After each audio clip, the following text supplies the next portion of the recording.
right now on the National Weather Desk. More than 100 million Americans face another day of record-breaking heat. Extreme heat warnings and heat advisories nearly half of the country. The intense heat takes a toll on highways, on train tracks, and on people trying to stay cool. And camp counselors are on high alert, planning activities that won't wear them out.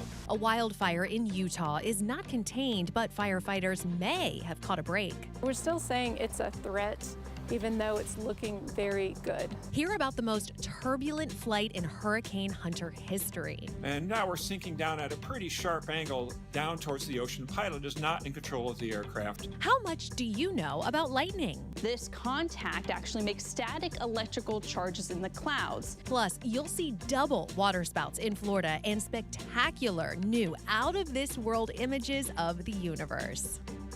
From our nation's capital, this is the National Weather Desk. Well, good morning and welcome to the National Weather Desk. I'm meteorologist Eileen Whalen. Well, today going to be another record-setting day as a brutal heat wave remains over much of the eastern United States. Now, records could fall in dozens of cities, especially in the Northeast and Mid-Atlantic. And while the mercury will pass the century mark in many places, the extreme humidity will make it feel more like 110 degrees or higher. So clearly a day to avoid being outside, if at all possible. Meteorologist Christina Ernie begins our coverage. Good morning. We have heat alerts all across the eastern seaboard. Extreme heat warnings and heat advisories nearly half of the country under these heat alerts as temperatures and humidity surge for yet another day. But today, for most, the hottest temperatures of this entire stretch, Washington, D.C., over 100 degrees potentially. Same with New York City. And then we factor in the dew point temperatures, that measure of humidity, feeling like well over 100 degrees in portions of Maine, Vermont, Providence, Rhode Island, also seeing that, feeling like over 110 degrees in Washington, D.C., down towards Charlotte, and feeling like over 100 into Florida. It is going to be a hot one, but by Wednesday, we break that heat and humidity with the chance of a few storms. I'm meteorologist Christina Ernie for the National Weather Desk. Well, the heat isn't just uncomfortable, it can be downright deadly. And as meteorologist Veronica Johnson shows us, heat is the deadliest type of weather. When you look at the average number of fatalities from weather events, lightning, tornado, flooding, heat, we average more fatalities a year across the United States than anything else, hands down. It is that extreme. So make sure you're hydrating, pre-hydrating, even before you go out, planning your breaks, taking them frequently throughout the hour, going for more water versus caffeine, and just not overdoing it in any way for the next couple of days. Well, here in Washington, D.C., summer camp counselors are tweaking their programs to make sure that kids stay cool and hydrated. Rebecca Turco has more. When the sun beats down hard like this, it's so important for kids to stay cool. And camp counselors are on high alert, planning activities that won't wear them out. That's why camp counselors for the Hill Preschool are limiting their kiddos' time at the splash park over by Navy Yard, spending half the time splashing around. These splash parks are now open 7 days a week, and pools are open 6. The head of the summer camp tells us on days like this, it is extra important the kids stay hydrated and cool. And that means more check-ins, because not every child knows what they need or feels comfortable expressing it. A lot of checking in, a lot of communicating. So we're constantly asking them if they're okay. I'll yell out, grasshoppers hydrate, and then they all know to run to their bottles. And we do that more often than we would at any other point of the year, for sure. And we are going to get ready to pack up now because we've been here about 20-25 minutes, and that's enough for today. The main thing that's so important, that we'll say it again, it's all about keeping hydrated and keeping cool. Well, the heat is also not good news for rail riders. Amtrak, local commuter and freight trains operate under speed restrictions when the outside temperature exceeds 95 degrees. And that leads to delays and cancellations, especially in the Midwest and Northeast. Now, when the rails get too hot, they can warp, posing a huge risk to riders and operations. Well, across the Midwest, the intense heat buckled roads in numerous states. The heat causes the pavement to expand, pushing it against other slabs. And with nowhere to go, they buckle and break. So if you drive over it, you could seriously damage your car, especially if you're going 40 or 50 miles an hour. Ben Krumholtz has more from Wisconsin, where there are more than 50 reports of buckled roads. On Highway 41, you didn't have to travel far on Monday before seeing a road crew fixing pavement that busted up in the heat. We saw a camper right in front of us that just blew a tire while we were on our way up here. Other than that, it's been kind of a rough ride, but that's the worst that we saw. In Oconto County, traffic had to be diverted to US 141 North in the morning for pavement failing.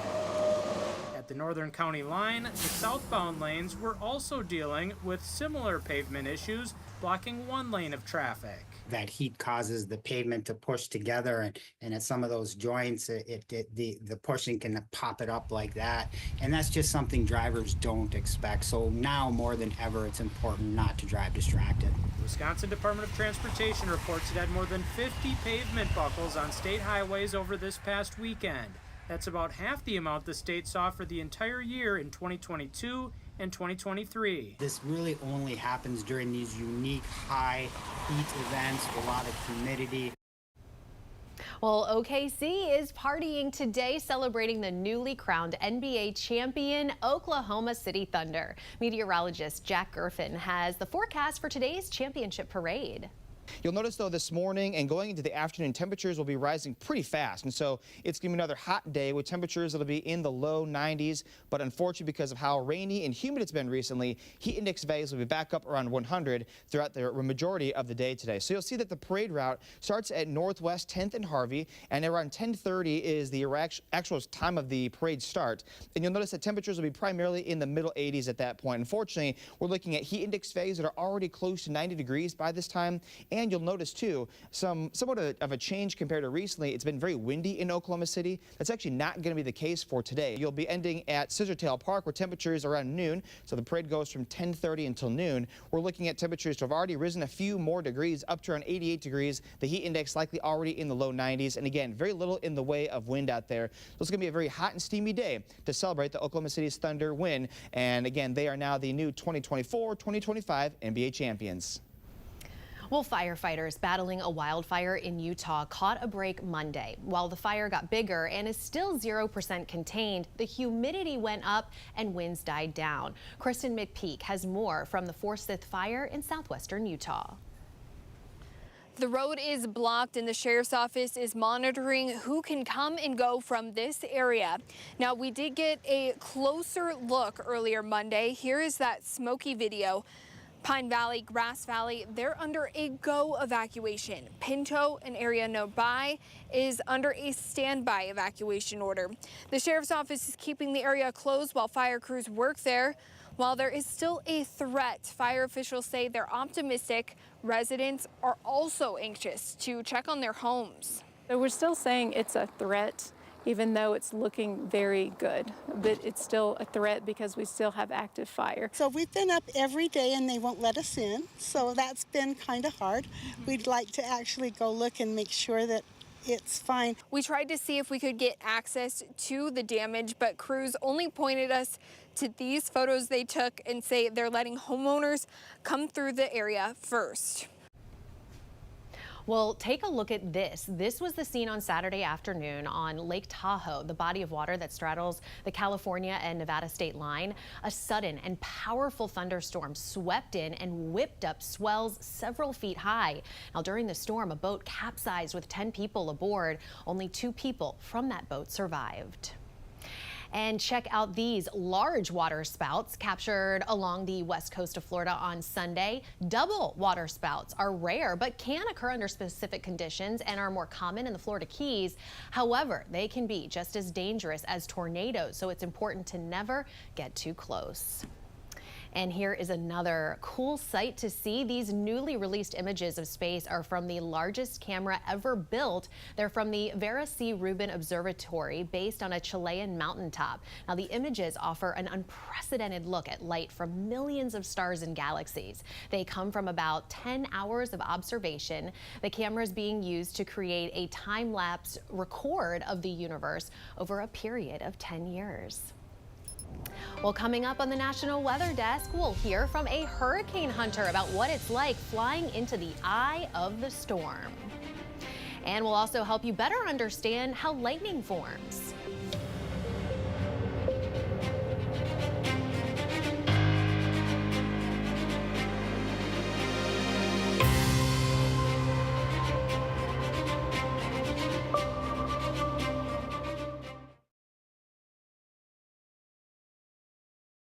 I'm meteorologist Charlie Lopresti with a look at the Northeast. We have a hot day on the way in the Northeast today. It's unusual it gets this hot through New England and all the way back into New York, but most areas will be near 100 degrees today. The heat index, how it feels, will be a little bit hotter. Here we are during the morning hours. Look for a lot of sun. We'll keep the sun with hazy, hot, and humid conditions throughout the afternoon. Best chance for a thunderstorm will be over northern areas. That's a front. Slightly drier air and less humid air moves in on Wednesday. I'm meteorologist Jasmine Lomax with a look at the Mid-Atlantic region. Into the afternoon, we will have plenty of sunshine. And then once we get ready for Wednesday, the next weather maker starts to approach. That will lead to the chance of a couple of showers and storms, mainly moving in later in the day. Temperatures this afternoon rise to the 80s, 90s, and 100s. It'll feel much hotter with humidity factored in. Overnight, we'll have little relief as temperatures drop to the 70s, 80s, and 90s across the region. I'm meteorologist Charlotte Carl. Another above average day for your Tuesday afternoon. Temperatures climbing into the upper and middle 90s. Some areas hanging out in the upper 80s, but still it is going to be above average. Raleigh, our warm spot, clocking in your afternoon high temperature around 102 degrees, and that's not even taking into account that humidity. A few sea showers to start off your Tuesday, and then afternoon showers and storms across the area. Very typical for this time of year. High pressure does suppress any widespread showers and storms.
Watching the National Weather Desk.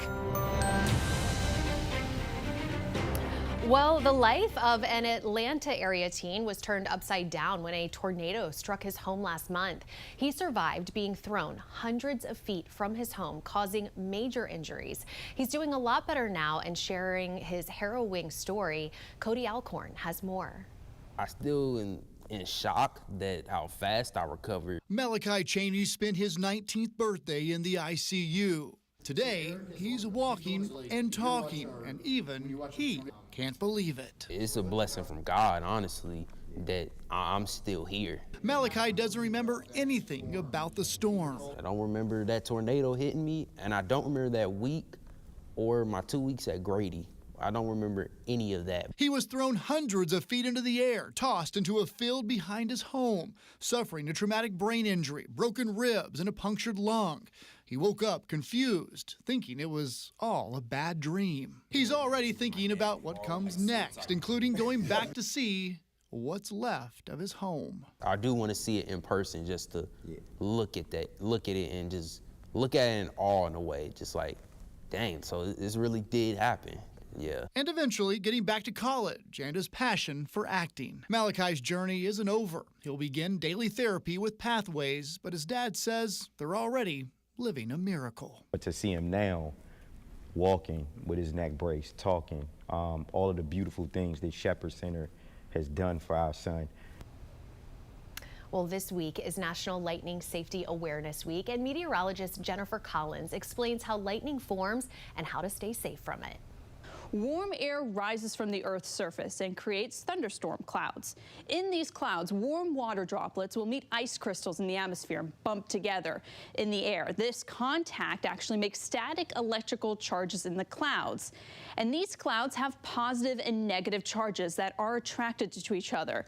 And when this attraction becomes strong enough, the energy from the negative charge will draw from the positive charge from the ground. Once the two come into contact, energy will flow through the air and create what we we see as a lightning bolt. This initial bolt that goes from the clouds to the ground is called a leader stroke. The leader stroke will go back up to the cloud and make a flash of lightning, and the whole process can take less than a second to happen. Thunder is created when the flash of lightning heats up the surrounding air and creates a sound wave you hear as thunder. We often see a flash of lightning before hearing thunder because light travels faster than air. A common way to estimate the distance of a lightning strike is to start counting the seconds after you see lightning until you hear thunder. 5 seconds is about 1 mile. 10 seconds, about 2 miles. You can hear thunder up to 10 miles outside of a strike. And if you hear thunder, you're close enough to be struck by lightning. So far this year, there have been 3 lightning-related fatalities in Texas, Mississippi, and North Carolina. Data collected from the National Lightning Safety Council found that from the years 2006 to 2020, almost 2/3 of lightning deaths occurred to people who were enjoying outdoor leisure activities. Lightning is very dangerous, so what are some ways to stay safe when you hear thunder roar? Avoid getting stuck outside during a thunderstorm. The safest place to be is inside a building or in a vehicle. If you're ever stuck outside, don't be the tallest object in the area. Also, stay away from tall, isolated objects like trees or poles. You should also stay away from water, wet items, and metal objects, as they are a good conductor of electricity. Well, have you ever wondered why the temperature of your outdoor thermometer at home is different than the official temperature readings? Well, meteorologist Teresa Carter explains. Have you ever wondered why temperatures can be different, such as 89 degrees versus 97? It's all about the location of the thermometer and how it's affected by nearby buildings or trees, elevation, and direct or indirect sunlight. At most official observation sites, thermometers are kept inside of a ventilated white box that's always shaded. The white painting on the box reduces heat absorption, so the temperature reading isn't skewed or given an extra boost from the sun's rays. This box is also placed 4 feet above ground in an open field, so it's free from any noteworthy building or foliage influence. It's also important for the field to be as flat as possible because significant changes in elevation, including hills or valleys, can cut down on the accuracy of a temperature measurement.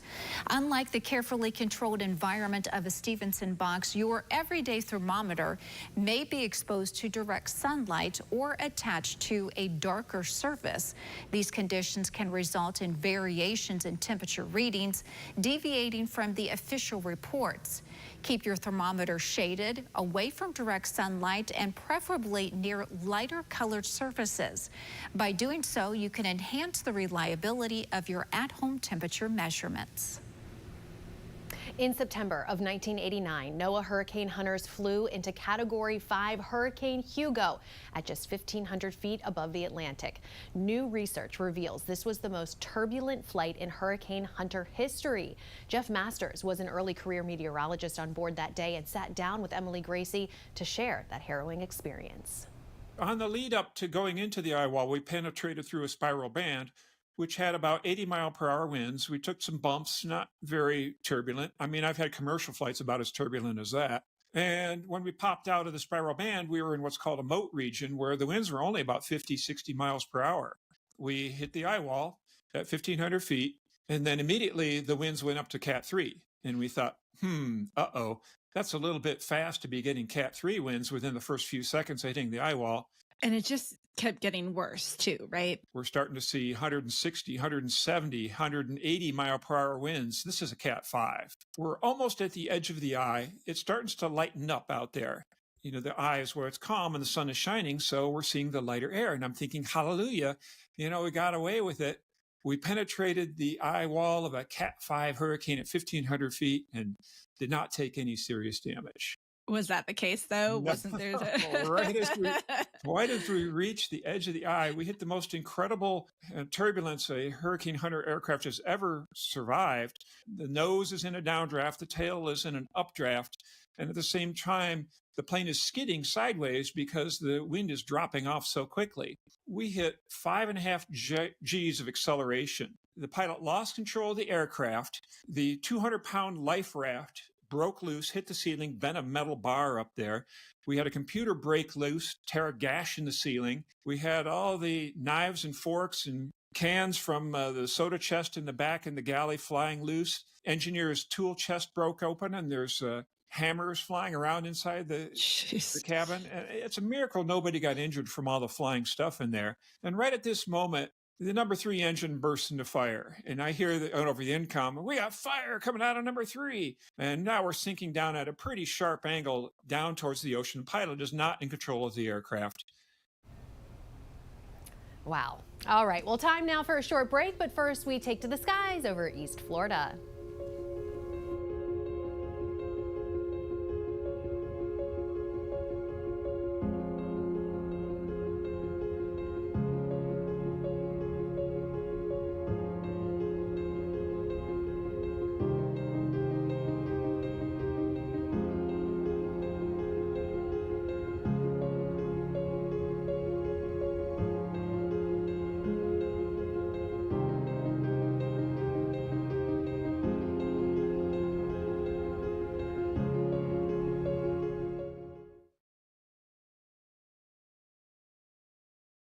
Well, a very good Tuesday morning, everyone. I'm meteorologist Andrew Michael. Cooler across the northern plains today, but hot and steamy across the southeast part of the Midwest for the day today. We got scattered showers and thunderstorms across the area, kind of sideways slant there, cutting across from Kansas up into Iowa. That lifts a little bit north tomorrow, and then as we continue on into your Thursday, more scattered showers and storms.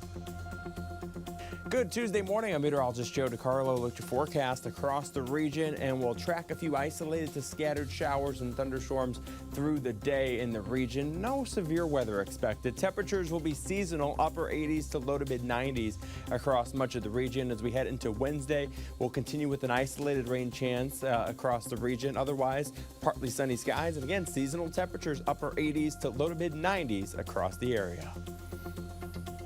Well, hi there and a good Tuesday morning to everybody. I'm meteorologist Shannon O'Donnell. Out west, we have been balancing out the terrible heat and humidity back east with cooler readings, but now we're starting to warm up, meaning eventually it will cool down through the Great Lakes and toward the Atlantic seaboard.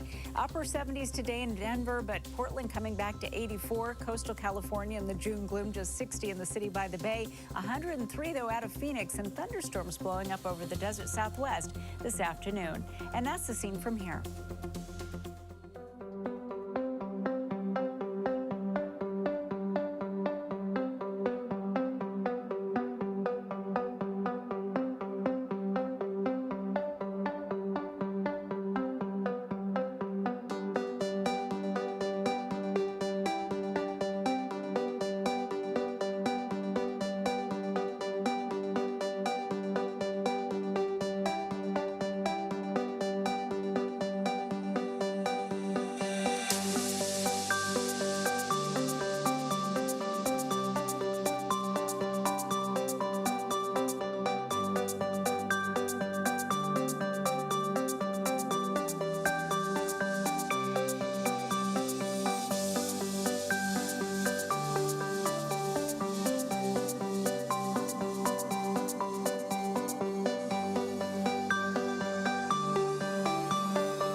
The National Weather Desk.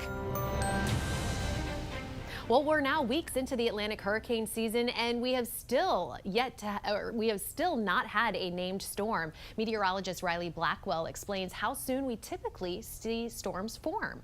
We are just about a month into hurricane season.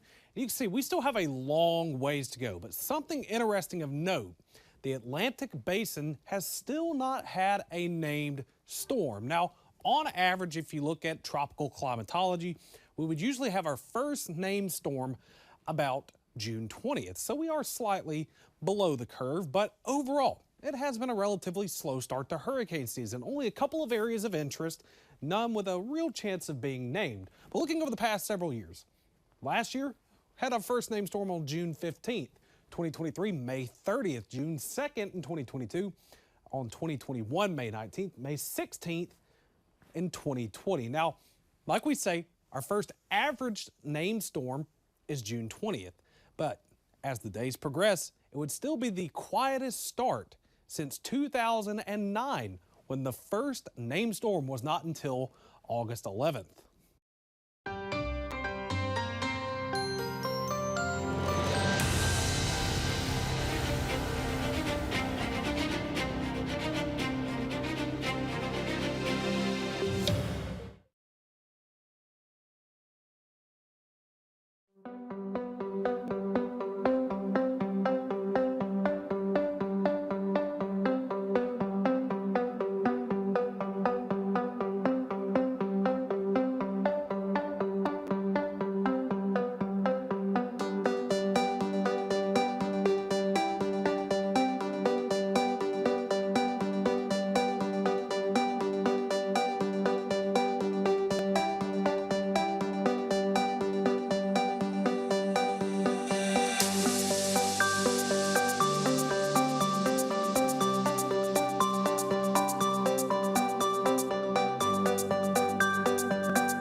Well, thank you so much for joining us today. I'm meteorologist Eileen Whalen. Make it a great day, and we'll see you back here tomorrow.